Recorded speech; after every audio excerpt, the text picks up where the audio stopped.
Hello, welcome to today's edition of Hope and Help for Families. My name is Pastor Matthew J. Watts. I'm here with my co-host, Ms. Christy Day. And we want to thank you for tuning to today's broadcast. And we think we have an interesting topic to many of our viewers, particularly those who are mothers and young mothers. Christy, welcome again to the studio. Thank you very much. We do have a lot to talk about this time around.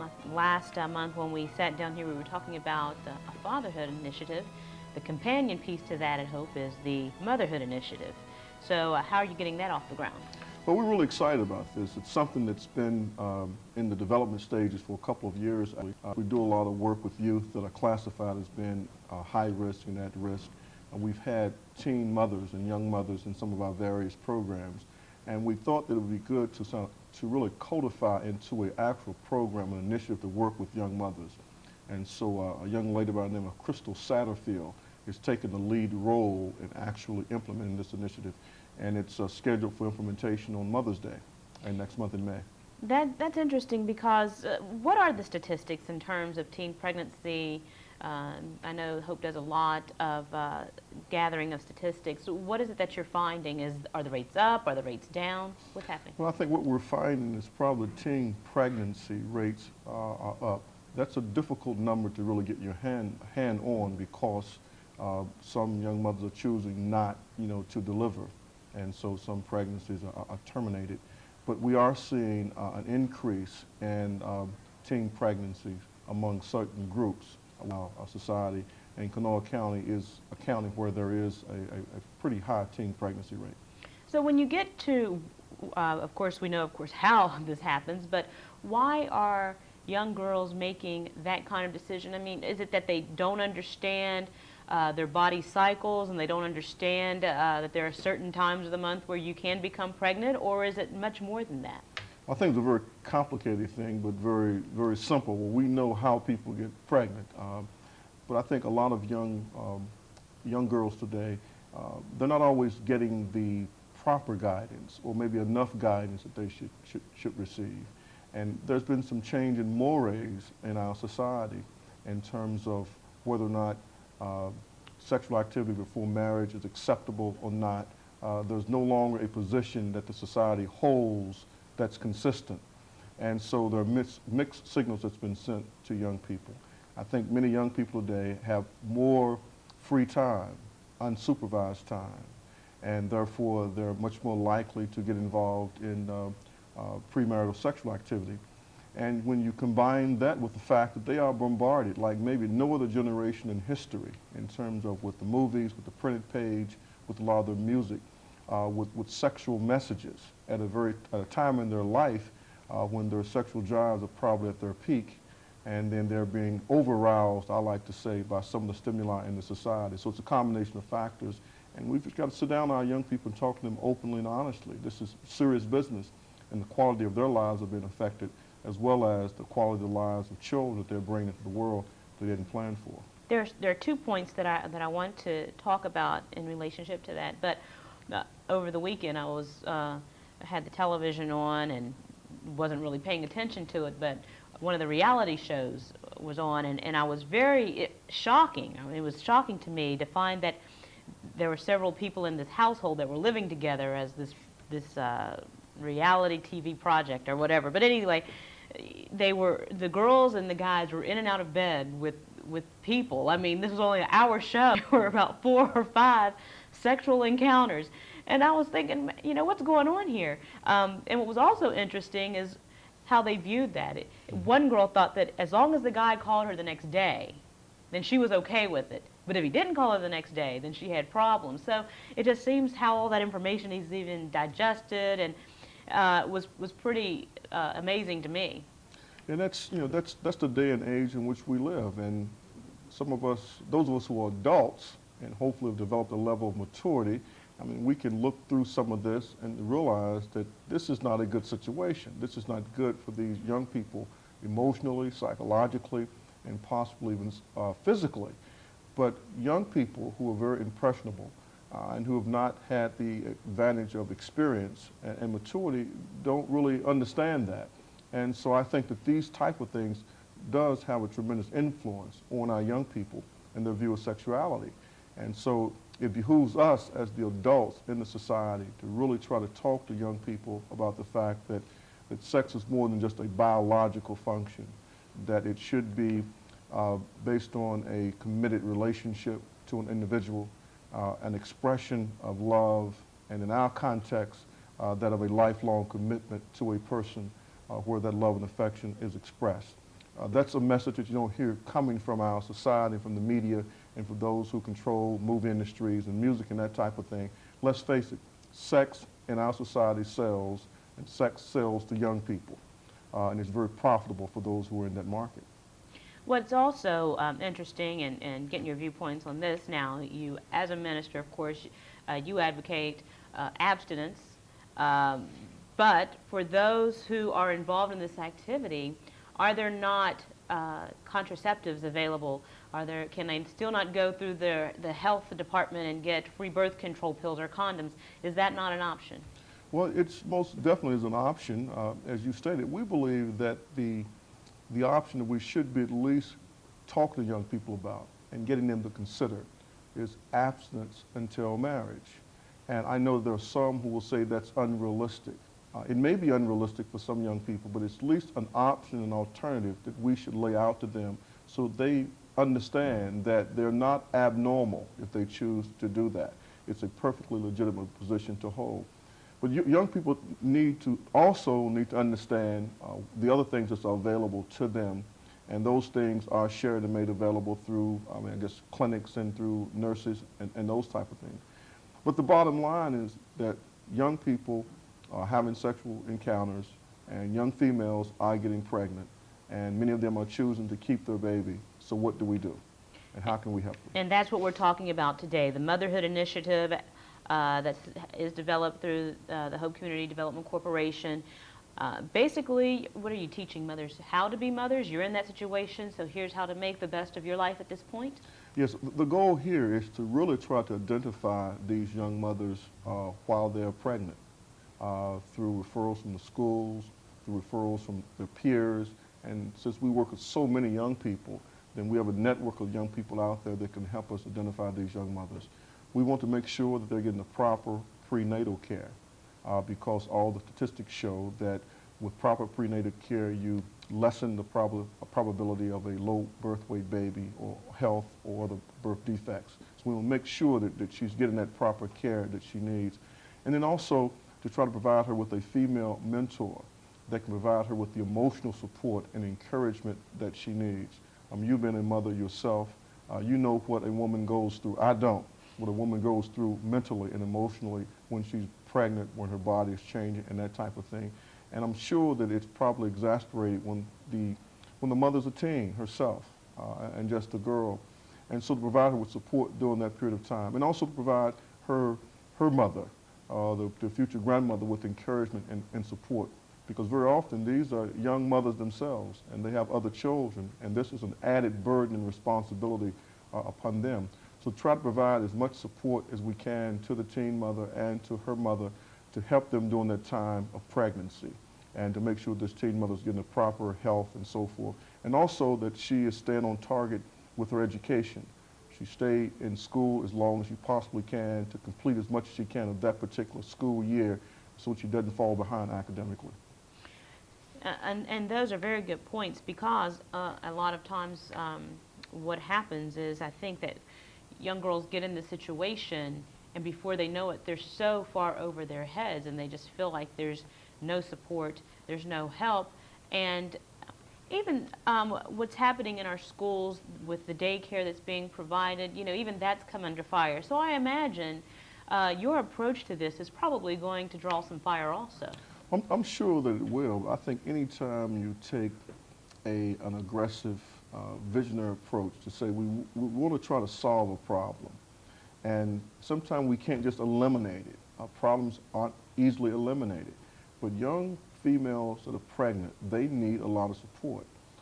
We can debate as to whether or not it should have happened or not. We can debate how moral and immoral they might be. But the fact is, they're now pregnant, preparing to bring a new human being into this society.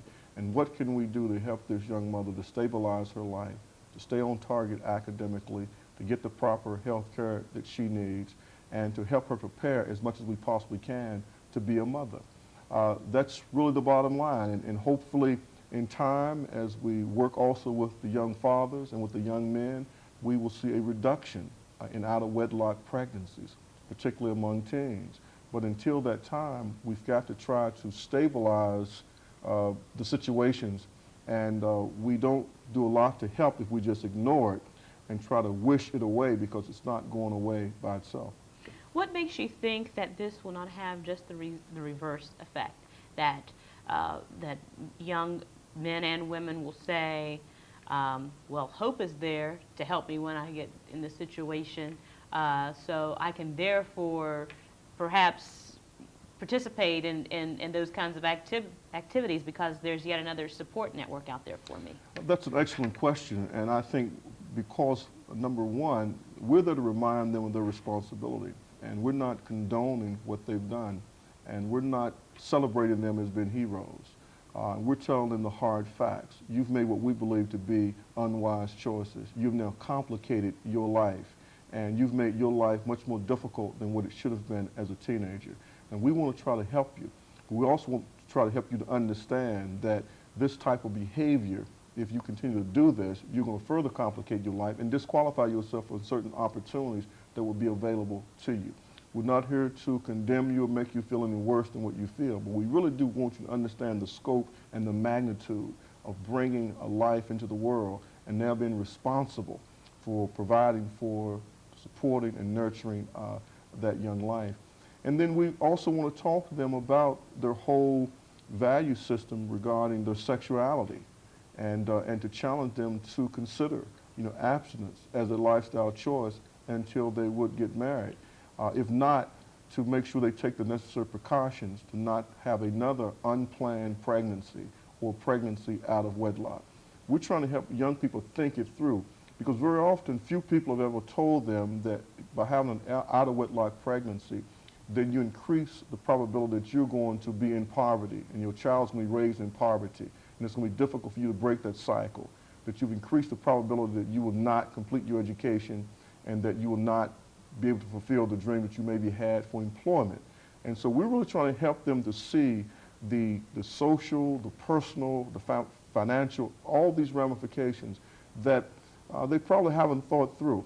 While we have them in the system and through these relationships, we can talk to them about things that maybe they have not had to discuss with them before. The role of the mentor in these situations, of course, people who, I guess mothers Yes. would probably make up the biggest part of that. Or what do you think that they're going to be able to give and take from that relationship? Well, I think it's a wonderful opportunity, for mothers who are raising and others who have successfully raised their children to be able to invest in the life of a young mother. The rich tradition of our communities, particularly in the tradition that you and I are from, the African American community, historically we've taken great pride, in our motherhood skills and instincts, and the mothers raising the children in slavery, and mothers who work domestically in people's homes to help raise the children. And it's a great skill that we have.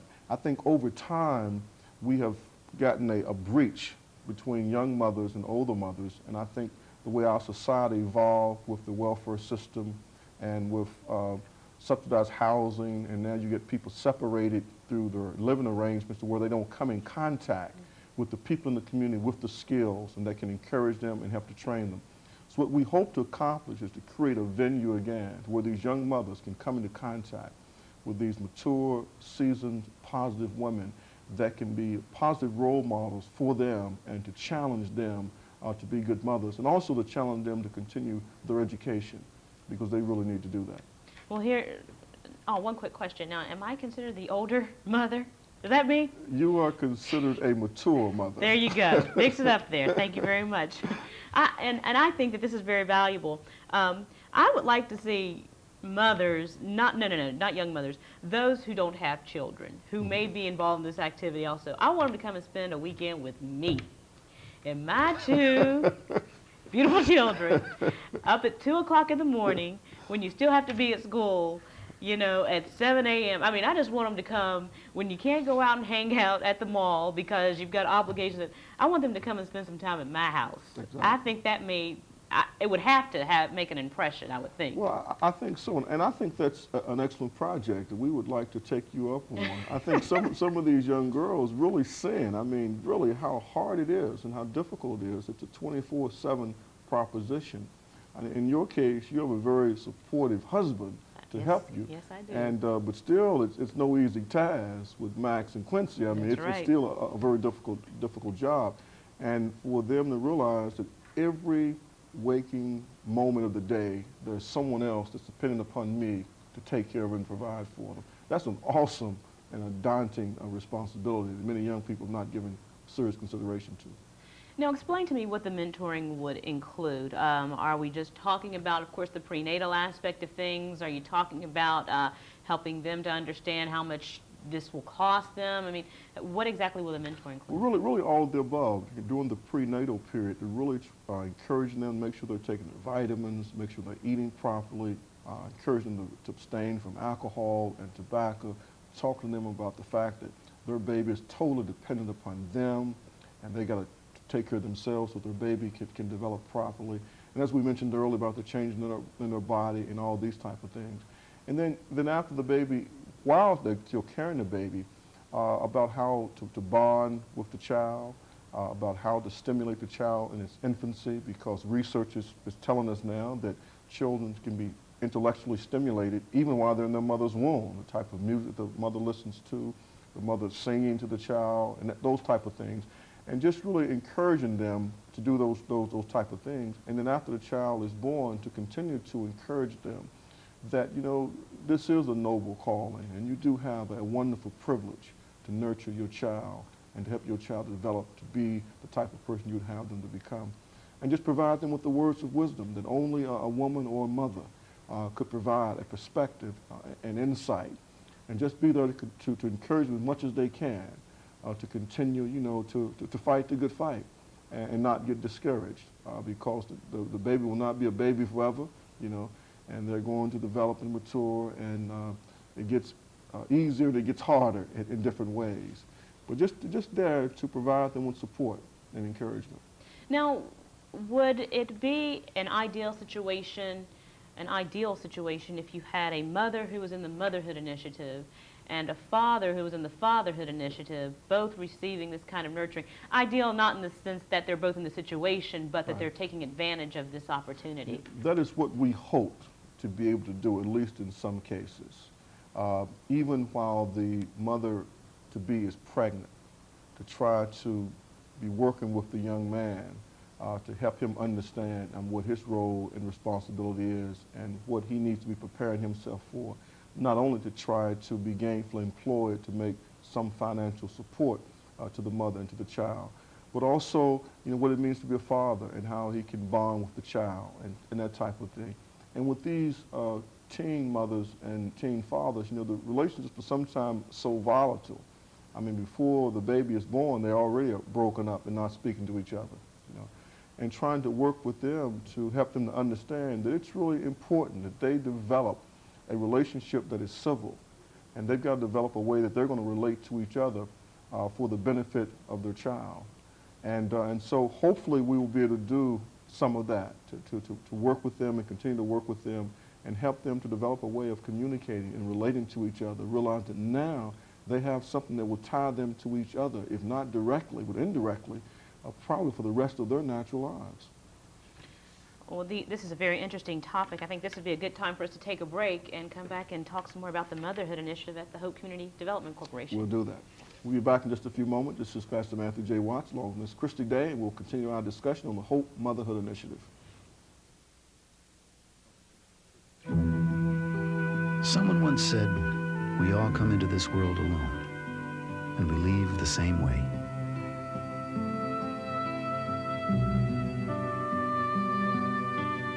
But in between, we have the chance to connect and help each other, to find ways you can do something to connect with the people in your community called the Points of Light Foundation.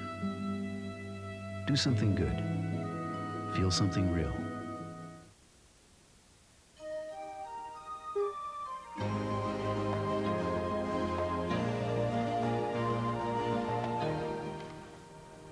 Welcome back to Hope and Helpful Families. I'm Pastor Matthew J. Watts along with Christy Day. And if you just tuned in, we're talking about the Hope Motherhood Initiative, a new project of the Hope Community Development Corporation.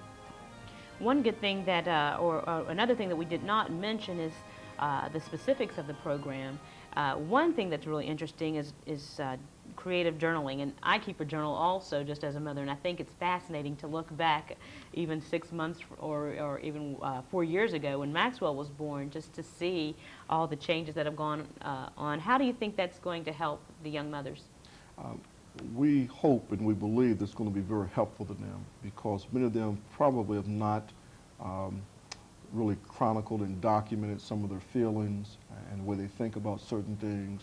And so we're hoping that as they do that, they're going through a time of uncertainty, as pregnancy is, and that type of thing. Then they look back and they see their own maturity and their own growth, and they see how their attitudes are changing, and hopefully they're becoming more positive and optimistic. What if I am considering or am interested in getting involved, what as a mentor would be required of me? Well, as a mentor, we would have you to contact Mrs. Crystal Satterfield, and she would schedule an interview with you. She would sit down and explain to you what we're trying to accomplish in terms of providing support for these young mothers to help them continue their education, prepare them for the workforce. She would want to know what type of time commitment that you're willing to make. We're hoping for at least an hour and 15 minutes per week, where you'd meet with your mentee, and you and she would talk and discuss various issues and topics and so forth. And then participation in some other group activities. I think they want to try to have a quarterly meeting where they bring all the mothers together and they do something together jointly. And so that would be basically it. We at Hope Community Development, we'd say people, give us an hour a week of your time, we'll give you something significant to do in the life of a young person. And this is another opportunity to do that. And so some of the other services that Hope provides as part of this youth movement would be able to address some of the needs that the young mother has also. So what would some of those be? That's exactly right. You know, we've tried to build a comprehensive, holistic, integrated system. And so we can provide tutoring and mentoring, career education, post-secondary education planning. We can help a young person get into Job Corps if they qualify, or into some other job training program. We can connect them with the workforce investment system in Kanawha County. And we're always looking for other services and service providers that could benefit youth. And so we actually keep, you know, a document that has a list of all these service providers in the community we've identified and what services they provide. That way we can sort of customize a plan for the young person. So what we try to do is to find out what's the need of the young person. And then if we don't provide the service, is there someone within our network of partners that provides the service, or can we find it somewhere else in the greater Kanawha Valley? What are the requirements of the young women who would be interested in being involved? Basically, we're targeting this initiative for young women 13 to 23, and we hope we don't have many 13-year-olds, but unfortunately we have come across some, and that they are either currently pregnant or they're already a parent, and they're willing to make a commitment, you know, to the program, and they're looking for assistance so they can continue their education, to obtain a GED or their high school diploma. They're willing to commit that they want to go on with some other type of post-secondary education in terms of job training, college, Job Corps, etc. Because you and I know that there are few jobs in our economy today that a person can make a livable wage just with a high school diploma, and they got to be willing to make that type of commitment. And while they're in school, we're asking them to make a good effort, you know, to really attend school and take their school seriously. And we hope they'll make at least a C average. Of course, we hope they will do much better than that. And then keep the appointments. We're saying this is like a business appointment. And if you have a meeting with your mentor, we expect for you to make that appointment, be there, be on time, and be prepared. If not, show them the courtesy of calling and let them know as you would do as a professional. And so we're saying to them, we're here to help you, but we do have expectations that you're going to put forth effort and that you really want to take advantage of this wonderful opportunity. Well, it's definitely no secret that by focusing on the future and the promise that your future holds will hopefully make you make better decisions in the present. Yeah, that's correct. It doesn't have to be over, is what I say to young people. because you've made a mistake. In this case, a young mother getting pregnant out of wedlock and choosing what I believe to be the noble thing, to carry the child and to deliver the child. It doesn't have to be over. Your dreams don't have to be shattered. If you had dreams of going to college, you can still go. If you had dreams of becoming a doctor, you can still become one. It's going to take more effort. You're going to have to work harder at it. But if you really have the dream to really continue education and to be gainfully employed, to take care of yourself and your child, it can happen for you. And there are people out there that want to help you to do that. And so that's the message that we want to send, not that we're condoning out-of-wedlock pregnancies, but the reality of it is that there are many young women giving birth out of wedlock. And if we're going to break that cycle, then we have to work with those young women so that they can work with their children. And hopefully we break the cycle in the next generation if it wasn't broken in this generation. But we just can't discard these young mothers and say, well, they're second-class citizens. We can't afford to do that from a society standpoint because we need the skills and we need their ability. We can't do it from a moral standpoint in terms of these are young people who need our help, and we got to help them. Do you think that the young women will in turn be able to work with other young girls who are at critical points in their life and deter bad decision making? Excellent, excellent point. And that's one of the things we hope to get out of this. We don't think that that message is really being sent loudly enough and forcibly enough by the ones who could have the most influence, and that's these young mothers that are teen mothers. What happens when a young girl gives birth? It's kind of a catch-22. You know, how can you not be excited when a new life has come into the world? And how can you not show attention to this mother? And how can you not show attention to this baby? That's the natural thing that healthy people do. And so what ends up happening, some young girls who've not had much attention before, now they're getting all this attention. And then other young girls see the attention that they're getting because they now had a baby. And maybe not consciously, but subconsciously, you say, well, that's the way I can get attention and be treated special. And we want these young girls to help us, to help other young girls to realize that's not really the way you go about doing it. You can get attention by going to school and achieving academically. You can get attention by developing your skills in music or dance or in sports. You can feel good about yourself by doing something that is much more positive than having a child out of wedlock. That's the message we think we need to help our young people understand. And again, when are you hoping to kick this off? Well, we're excited about it. Mrs. Crystal Satterfield has an aggressive schedule. We hope to roll this thing out on Mother's Day with either a breakfast at the Grace Bible Church, and we invite these teen mothers to come to participate in that and then hear about the details of the program. And we'll be having follow-up right here. We'll be having follow-up with Mrs. Crystal Satterfield. Excellent. We want to thank you again for tuning in to Hope and Helpful Families. This is Pastor Matthew J. Watts and Miss Christy Day Shavers, I'm sorry. And we certainly appreciate you tuning in. We look forward to seeing you next time. Have a great day.